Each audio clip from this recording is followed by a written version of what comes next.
কিতা কইতাম অনেক কৌশে আমরা তো কাজ এটা করতেই কাজ তো বন্ধ করা যাইতো না, কারণ আমার এটা অফিস থেকে টাইম বাইন্দা দিছে।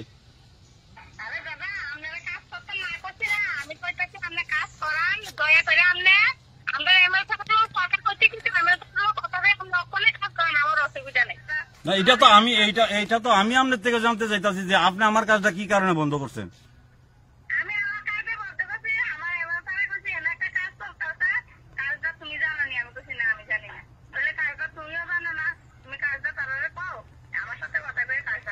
এটা তো আর করাইতাম না মানে কি, আপনি তো আমার অলরেডি যে 2 দিন আগেও তো একবার আপনারা বন্ধ করেছেন, কই আপনারা তো কইছেন না যে কাজ শুরু করেন, আমরা সলিউশন হয়েছে।